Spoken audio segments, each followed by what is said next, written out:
Hi welcome to this video. इस video में हम पढ़ेंगे थ्री डायमेंशनल फिगर्स के बारे में और देखेंगे कि उनका सरफेस एरिया और वॉल्यूम कितना होता है। तो सबसे पहले हम स्टार्ट करेंगे थ्री डायमेंशनल फिगर्स होती क्या है। तो will try to understand deeply कि थ्री डायमेंशंस का क्या मतलब है और फिगर्स जो हैं थ्री डायमेंशंस की वो बनती कैसे हैं। फिर हम देखेंगे कि उनका सरफेस एरिया और वॉल्यूम क्या क्या होता है। ठीक है, तो सबसे पहले तो जिस दुनिया में हम रहते हैं, the world we live in, हमारा जो पूरा दुनिया है ये 3D है, थ्री डायमेंशनल है। ठीक है, सो थ्री डायमेंशन जब मैं बोलता हूँ कि हमारी जो दुनिया है वो थ्री डायमेंशनल है, उसका क्या मतलब है कि लेट से जैसे एक बंदा ही हमारे सामने खड़ा हुआ है। ठीक है, ये जो बंदा है, अब ये आगे जा सकता है या पीछे आ सकता है। एक डायरेक्शन ये है आगे पीछे जाने की। ठीक है, और क्या डायरेक्शन है, ये राइट जा सकता है अपने और लेफ्ट जा सकता है, राइट। दूसरी डायरेक्शन है लेफ्ट राइट जाने की।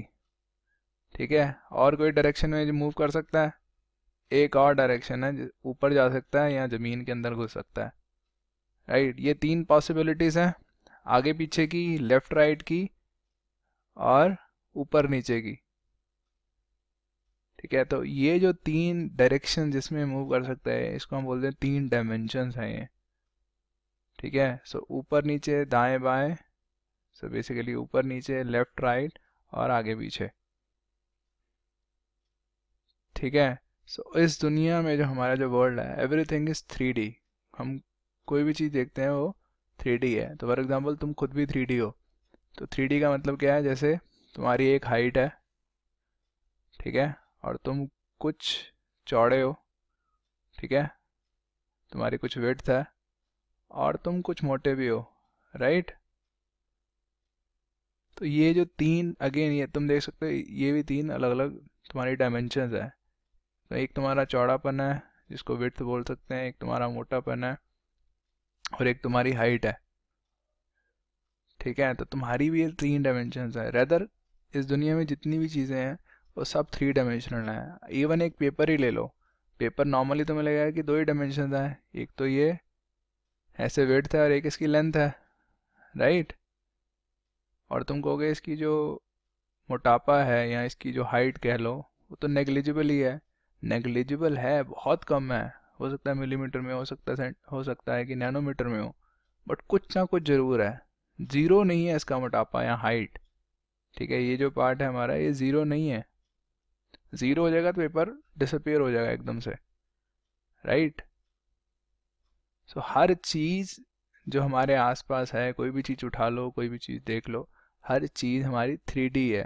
3D मतलब समझ आ गया, तीन डायमेंशंस हैं, एक उसकी लेंथ, एक उसकी हाइट होती है, एक उसकी विड्थ होती है, एक उसकी लेंथ होती है। ठीक है, तो अगर तुम इसको विड्थ बोल रहे हो और इसको लेंथ बोल लो अपने मोटापे को और एक ये इसकी तुम्हारी हाइट होगी। तो हर चीज़ की ऐसे ही सिमिलरली थ्री डायमेंशंस हैं।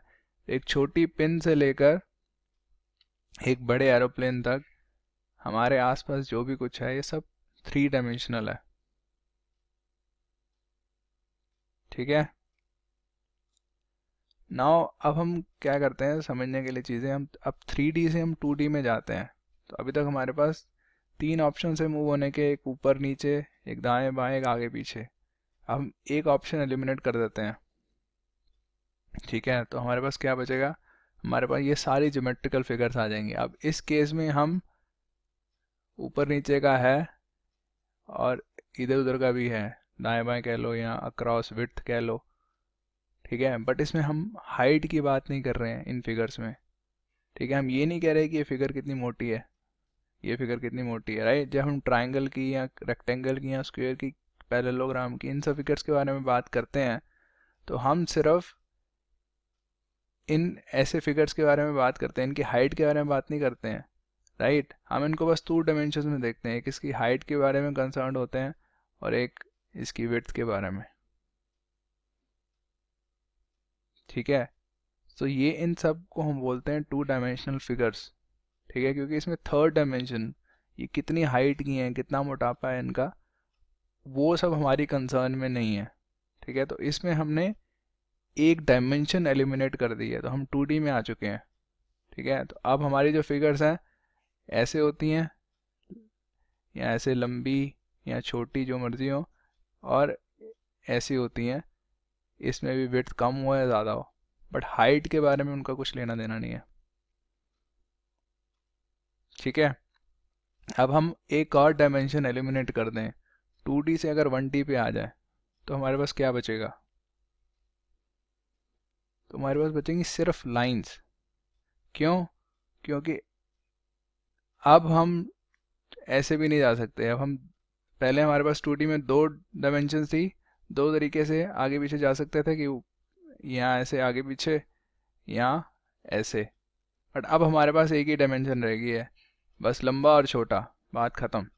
क्योंकि हम एक डायमेंशन में बात कर रहे हैं, तो कोई भी लाइन ले लो, बस उसमें एक ही डायमेंशन है, लंबी हो सकती है छोटी हो सकती है, उसमें चौड़ी होने का सवाल ही नहीं है।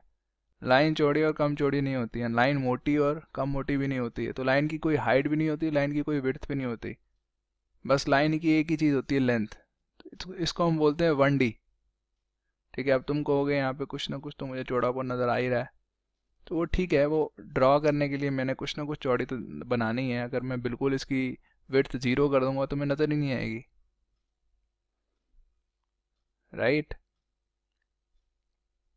सो अब हम आ गए हैं 1D पे। सो 3D से पहले हम 2D पे गए, 2D में हमने हाइट एलिमिनेट कर दी थी। अब 2D से 1D पे गए तो हमने विड्थ भी एलिमिनेट कर लिया, अब सिर्फ लेंथ रह गया हमारे पास, कि बस ये लंबी हो सकती है और छोटी हो सकती है, इसमें ना चौड़ी होने का सवाल है ना कोई हाइट होने का सवाल है। ठीक है, अब 1D से हम 0D पे जाते हैं। 0 डायमेंशन में क्या बचेगा हमारे पास? अब वो लंबी भी नहीं हो सकती, ना चौड़ी हो सकती है, ना उसकी हाइट है, तो अल्टीमेटली हमारे पास एक डॉट बच जाएगी। अब ये छोटा सर्कल नहीं है, ये बस एक डॉट है, मैंने दिखाने के लिए इसको बस थोड़ा बड़ी बनाई है, बट ये अल्टीमेटली एक डॉट है। अब डॉट की कोई डायमेंशन नहीं होती है, ना वो लंबी छोटी होती है, ना वो मोटी चौड़ी होती है, कुछ नहीं होता, सिर्फ एक डॉट है। It's 0 dimensional. तो वैसे हमें रियलिटी में तो 0 डायमेंशन कुछ नज़र ही नहीं आएगा, इवन 1 डायमेंशनल भी कुछ नज़र नहीं आएगा, बट हम यहाँ पे दिखाने के लिए एक ड्रॉ करी हुई है कि हाँ ये 0 डायमेंशनल हमारी डॉट है। ठीक है, तो एक एक करके हम 3D से अब 2D पे गए, 2D से 1D पे गए, और 1D से जब 0D पे आए तो हमारे पास एक डॉट बच गई। ठीक है, तो अभी हम वापस 0D से 3D पे जाएंगे, फिर हम समझेंगे कैसे हमारी जो 3D फिगर्स बन रही हैं कैसे बन रही हैं। बट उससे पहले हम 2-3 चीज़ों के बारे में बात कर लेते हैं, एक लेंथ के बारे में, एक एरिया के बारे में, और एक वॉल्यूम के बारे में। तो जो लेंथ है वो जो है हमारी 1D में बात होती है लेंथ की। एरिया की सिर्फ 2D में बात होती है, सिर्फ 2D मतलब 1D में बात नहीं होती एरिया की। ठीक है, और वॉल्यूम की सिर्फ 3D में बात होती है, उसकी 2D और 1D में बात नहीं होती। ठीक है, बट जो एरिया है उसकी हम 3D में बात कर लेते हैं। ठीक है, तो हायर डायमेंशन में पुरानी डायमेंशन की बात होती है, तो जैसे अगर 2D में कर रहे हैं तो 2D में हम लेंथ भी मेजर करेंगे। बट लेट्स फर्स्ट सी कि इन तीनों का मतलब क्या होता है, लेंथ का, एरिया का, वॉल्यूम का। तो पहले लेंथ, तो जैसे हम किसी रोड पे जा रहे हैं, ठीक है, तो हम बोलते हैं यार दिल्ली से अमृतसर का रास्ता कितना है, कोई बोलता है 400 किलोमीटर, तो ये जो 400 किलोमीटर है ये लेंथ है। ठीक है, तो रोड कोई 1D नहीं है, बट समझने के लिए हम उसके जो एक चीज़ पे जो फोकस कर रहे हैं हम उसकी सिर्फ लेंथ पे फोकस कर रहे हैं। हम ये नहीं कह रहे हैं कि यार रोड कितनी चौड़ी है, कितने लेन्स हैं, ये सब चीज़ें बात नहीं कर रहे हैं। हम जो फोकस है हमारा वो है कि कितनी लेंथ है रोड की। ठीक है, तो वो जो डिस्टेंस को हम बोलते हैं लेंथ। वैसे ही हम अगर कोई तार उठाते हैं तो हम तार का भी, हमें कॉर्ड कह लो, जो कॉर्ड का भी जो हमारा मेन कंसर्न होता है मोस्टली वो होता है कि कितनी लंबी कॉर्ड है, राइट। सो उसको, उस चीज़ को लंबी छोटी जो हम कहते हैं वो होती है लेंथ। ठीक है, तो एक लाइन की जैसे एक लेंथ होती है सिर्फ। ठीक है, वैसे तार को कई बार हम बोलते हैं मोटी तार है या पतली तार है, बट जनरली हम लेंथ से कंसर्न रहते हैं। ठीक है, तो ये लेंथ का इंट्यूटिव हम यूज़ करते हैं डेली अपने लाइफ में। ठीक है, एरिया क्या होता है? एरिया जैसे हम कोई प्लेग्राउंड में जाते हैं, ठीक है, तो हम प्लेग्राउंड में जाके हमारा सिर्फ ये मतलब नहीं होता कि अब प्लेग्राउंड जी कितना दूर तक ख़त्म नहीं होता, हमारा मतलब होता है कितना एरिया है खेलने के लिए वहाँ पे, राइट। तो उसका हमें लेंथ भी मैटर करता है और पर ब्रेड्थ भी मैटर करती है, दोनों चीज़ें मैटर करती हैं, राइट। ये नहीं कि सिर्फ लेंथ होती जाए, बस एक पतली सी एक स्ट्रिप बनी हो, ठीक है। तो तो एरिया जैसे में प्लेग्राउंड में मैटर करता है, कितनी जगह है वहाँ खेलने की। वैसे ही हम जब एक पेज देखते हैं नोटबुक का, तो हमें दोनों चीज़ें मैटर कर रही होती हैं, एक तो उसकी ये विड्थ और उसकी ये वाली लेंथ भी, ठीक है। तो ये दोनों चीज़ें मैटर करती हैं, तो हमें ये जो पूरा एरिया मैटर कर रहा होता है कि लिखने के लिए कितनी जगह है हमारे पास, तो वो होता है एरिया। और एक और तरह से तुम एरिया को समझ सकते हो कि जिसको तुम टच कर सकते हो, कितनी जगह को तुम टच कर सकते हो, तो पेपर की कितनी जगह को टच कर सकते हो वो सब है उसका एरिया। वैसे ही एलसीडी, एलसीडी में तुम्हें सिर्फ ये मतलब नहीं होता कि मुझे भी लंबी से लंबी एलसीडी चाहिए, ऐसा नहीं है। तुम्हें चाहिए होता है कि दोनों चीज़ें होनी चाहिए, राइट। अल्टीमेटली तुम्हें इस एरिया से मतलब है कि तुम्हें जब पिक्चर नज़र आए तो बड़ी पिक्चर नज़र आए, राइट। तो ये होता है हमारा एरिया। और इसको भी तुम देख सकते हो, इस सब को तुम टच करके देख सकते हो, राइट। तो एरिया होता है जो जो तुम टच कर सकते हो, जिस जिस पूरे जगह को, ठीक है। तो ऐसे हम एरिया की बात किस में करते हैं, रेक्टेंगल्स में बात करते हैं, राइट। हम लाइंस में एरियाज की बात नहीं करते हैं। बट ये समझने वाली बात है कि जब हम रेक्टेंगल की बात कर रहे हो तब हम लेंथ बात कर रहे होते हैं कि इस साइड की लेंथ कितनी है, इस साइड की लेंथ कितनी है, राइट। तो जो लोअर डायमेंशन की बात है वो हायर डायमेंशन में हम कर रहे होते हैं। तो हमारे यहाँ पे 2D की बात चल रही है, तो 2D में हम लेंथ की बात करते हैं और एरिया की बात करते हैं। बट 1D में सिर्फ हम लेंथ की ही बात करते हैं, एरिया की बात नहीं कर सकते क्योंकि यहाँ पे कोई विड्थ नहीं है, ठीक है। Okay, now let's look at volume. तो जैसे तुम्हारे घर पे जैसे टैंकी होगी, अब टैंकी में सिर्फ तुम्हें उसके एरिया से मतलब नहीं है कि कितनी जगह वो नीचे ऑक्यूपाई कर रही है, कि सिर्फ उसकी लेंथ और उसकी ब्रेड्थ क्या है। तुम्हें मतलब है कि उसकी हाइट भी क्या है। तुम्हें अल्टीमेटली देखना है कि उसके अंदर जगह कितनी है, कितना पानी आ सकता है, राइट। वो जो अंदर हम जगह की बात कर रहे हैं, कितनी जगह है, उसको हम बोलते हैं वॉल्यूम, ठीक है। तो वैसे ही जैसे तुम कोई बैग कैरी कर रहे हो, ठीक है, तुम्हें बस ये नहीं देखना कि बाहर से कितना लंबा चौड़ा है, तुम्हें देखना है अंदर जगह कितनी है। तो अंदर जगह कहाँ से आएगी, एक तो वो कितना चौड़ा है, कितना वो लंबा है, और कितना यहाँ पे मोटा भी है, तो अंदर जगह उससे पता लगेगी, राइट। तीनों डायमेंशन मिला के अंदर की जगह डिसाइड करेंगी, तो तीनों डायमेंशन मिला के ही वॉल्यूम डिसाइड होता है, ठीक है। तो जो हम जगह की बात करते हैं वो कितनी जगह ऑक्यूपाई कर रही है, उसके अंदर कितनी जगह है, वो हम यहाँ पे बात कर रहे हैं वॉल्यूम की, ठीक है।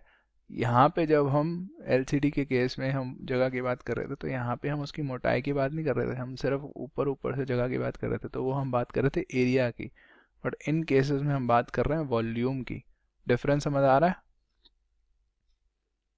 वैसे ही जब हम रेफ्रिजरेटर लेते हैं, तो हमें सिर्फ ये मतलब नहीं होता कि जी इसका ये आगे से कितनी विड्थ है और इसकी लंबाई कितनी है, हमें मतलब होता है कि उसके अंदर डेप्थ भी कितनी है, राइट, ताकि अंदर सामान आ पाए। क्योंकि सामान जो आना है वो सिर्फ विड्थ पे और लेंथ पे डिपेंड नहीं करता, वो उसकी डेप्थ पे भी डिपेंड करता है। डेप्थ मतलब तुम जैसे मर्जी उसको कह लो, थर्ड डायमेंशन। तीनों डायमेंशंस पे डिपेंड करता है कि उसके अंदर हम कितनी चीज़ें रख सकते हैं, उसके अंदर का कितना वॉल्यूम है, ठीक है। तो ये होता है हमारा वॉल्यूम, ठीक है। तो जैसे हमारी थर्ड डायमेंशन में जो फिगर होती हैं 3D फिगर, तो उसमें हम बात करते हैं वॉल्यूम्स की।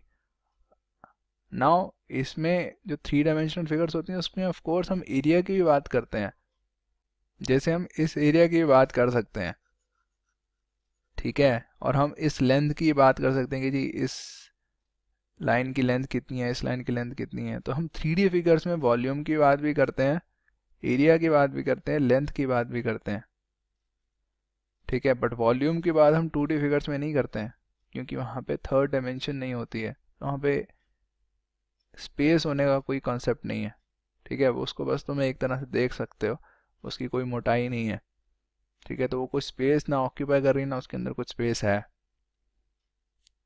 ठीक है। तो यहाँ तक हमने अभी कॉन्सेप्ट पढ़े हैं लेंथ के, एरिया के, वॉल्यूम के, ठीक है। और हमने अभी तक देखे थे कैसे हम 3D से 2D में गए थे, फिर 2D से 1D में गए थे, और 1D से हम 0 डायमेंशन विच इज़ डॉट पे गए थे। अब हम वापस जाएंगे 0D से 1D से, फिर 2D से, फिर 3D पे जाएंगे। तो जैसे हमारी 0D में क्या होती है, एक डॉट होती है, राइट। हम अब यहाँ पे हम बड़ी सारी डॉट्स कनेक्ट कर दें, इनफाइनाइट डॉट्स को हम कनेक्ट कर लें, तो क्या बन जाएगी, सोचो। तो ये मेरी क्या बन रही है, अभी ये लाइन बन रही है, राइट। जब मैंने ऐसे इनफाइनाइट डॉट्स को मैंने कनेक्ट कर लिया तो मेरी लाइन बन जाती है और मैं चला जाता हूँ 1 डायमेंशन में, ठीक है। तो ये है तरीका 1 डायमेंशन की। बेसिकली 0 डायमेंशन में मैंने डॉट ली और इनफाइनाइट डॉट्स को मैंने कनेक्ट कर दिया, तो मेरी चलेगी एक, बन गई एक लाइन और मैं आ गया 1 डायमेंशन में। अब 1 डायमेंशन से 2 डायमेंशन में कैसे जाते हैं, अब ये मेरी एक लाइन है, ठीक है, इसको मैं ऐसे लिख देता हूँ। तो ऐसी लाइंस को मैं, ऐसी इनफाइनाइट लाइंस को दूसरी डायमेंशन में खींचता हूँ, ठीक है। ऐसे मैं कनेक्ट करता जाऊंगा, ये सारी इक्वल होनी चाहिए, ठीक है। तो एक के बाद एक लाइन, एक के बाद एक लाइन, एक के बाद एक लाइन, एक के बाद एक लाइन, एक के बाद एक लाइन।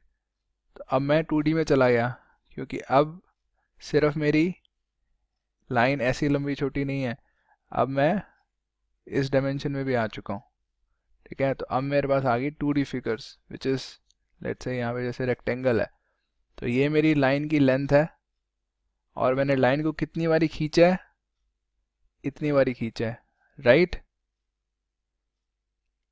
तो हम जब डॉट पे थे, डॉट से लाइन पे आए, तो हम लेंथ के बारे में बात करने लग गए कि हमने एक डॉट को कितनी बारी खींचा है तो वो हमारी लाइन की लेंथ हो जाती है। तो लेट्स से हमने लाइन को, लाइन की लेंथ हमारी 3 है, तो डॉट को हमने एक तरह से 3 यूनिट्स तक खींचा है, राइट। तो हमारी जो लाइन बन गई वो कितनी लेंथ की बन गई, 3 लेंथ की। और अगर मैं 3 लेंथ की लाइन को, लेट्स से मैंने इसी लाइन को नीचे खींचा है, तो ये जो मेरी लाइन है ये लेंथ 3 है। तो ये अल्टीमेटली ये लाइन को मैंने ऐसे नीचे खींचता गया, तो ये लाइन जो है वो 3 लेंथ की है। इसको मैंने कितना खींचा है, लेट्स से मैंने 2 यूनिट्स खींचा है, ठीक है। तो जब मैं 3 यूनिट्स को 2 यूनिट्स खींचता हूँ तो वो मेरा बन जाता है एरिया, राइट। ये पूरा बन गया मेरा एरिया। ये एक तरह से लाइन की समेशन है, सारी लाइंस मिलके ये पूरा एरिया बना रही हैं। और ये एरिया कितना है मेरा, सिंपली जितनी मैंने लाइन को कितनी बारी खींचा है, 3 × 2, तो ये 6 मेरा एरिया है, ठीक है। तो जब हम लाइन को खींचते हैं दूसरी डायमेंशन में, जितना खींचते हैं उतना हमारा एरिया बन जाता है, ठीक है। तो 3 यूनिट्स की लाइन को जो हम 2 यूनिट्स तक खींचेंगे तो हमारा एरिया कितना हो जाएगा, 6 यूनिट्स। 3 यूनिट्स की को हम अगर 4 यूनिट्स तक खींचते हैं तो हमारा कितना हो जाता है एरिया, 3 × 4 12 यूनिट्स, ठीक है। तो लाइन को जो हम खींचते हैं दूसरी डायमेंशन में तो हमारा एरिया बनता है। ये थोड़ा समझने वाली बात है, ये आगे जाके चीज़ काफ़ी काम आने वाली है, ठीक है। अब मैंने क्या करा, मैं 2 डायमेंशन में आ चुका हूँ, मेरे पास ये स्क्वायर आ चुका है, ठीक है। अब मैं सिर्फ एक डायमेंशन की बात नहीं कर रहा कि लंबा है कि कम लंबा है या छोटा है, अब मैं विड्थ की बात कर रहा हूँ। तो हम 2 डायमेंशन में हूँ। अब मैंने क्या करा, हाइट में नहीं हूँ अभी तक, मैं इसके मोटापे की एक तरह से बात नहीं कर रहा, मैं इसकी हाइट की बात नहीं कर रहा अभी तक। तो मैंने क्या करा, इस स्क्वायर के ऊपर एक और स्क्वायर रख दिया, फिर उसके ऊपर एक और स्क्वायर रख दिया, फिर उसके ऊपर एक और स्क्वायर रख दिया, ऐसे मैंने इन्फाइनाइट स्क्वायर रख दिए। तो एक के ऊपर एक के ऊपर एक स्क्वायर रखता गया तो मेरी हाइट भी आ जाएगी, राइट। तो मैं बन गया 3D। तो अब लेट से ये मेरा ऊपर वाला जो है, ये मैंने स्क्वायर था, सॉरी ये रेक्टेंगल था, ठीक है। तो लेट से इसकी वही यूनिट्स है 3 और 2, ठीक है। तो मैंने ये 3 और 2 यूनिट्स वाले रेक्टेंगल को एक के ऊपर एक रखता गया हूँ, ठीक है। और कितनी यूनिट्स तक मैंने रखा है, लेट से ये जो हाइट है ये 4 है, ठीक है। Now we talk in terms of volume. तो जब मैं एरिया को दूसरी डायमेंशन में खींचता हूँ तो वो वॉल्यूम ऑक्यूपाई करती है, ठीक है। तो जब मैंने इस एरिया को खींचा, ये कितना एरिया था, 6 एरिया था, राइट। इसका 6 एरिया था। तो जब मैंने इसको दूसरी डायमेंशन में हाइट में 4 यूनिट तक खींचा तो मेरा बन गया वॉल्यूम। वॉल्यूम क्या बन गया, 6 को मैंने 4 यूनिट तक खींचा तो मेरा आ गया 24। तो इस फिगर का वॉल्यूम है 24। समझ पा रहे हो? एरिया को जब मैं खींचता हूँ तो वो वॉल्यूम बन जाता है। वॉल्यूम अल्टीमेटली क्या होता है, कितनी है वो जगह ऑक्यूपाई कर रही है, कितनी स्पेस ऑक्यूपाई कर रही है। तो अब यहाँ पे जो चीज़ समझने वाली है, जब मैं लाइन को खींचता हूँ तो एरिया बनता है, लाइन को दूसरी डायमेंशन में खींचता हूँ तो वो एरिया बनता है। एरिया को मैं तीसरी डायमेंशन में खींचता हूँ क्योंकि एरिया ऑलरेडी 2 डायमेंशन में है, तो एरिया को जब मैं तीसरी डायमेंशन में खींचता हूँ तो वो वॉल्यूम बनाता है। ठीक है, इससे हम इसको चीज़ों को यूज़ करके हम कई फॉर्मूले हम डिराइव करेंगे। तो ये थोड़ी समझने वाली चीज़ें हैं।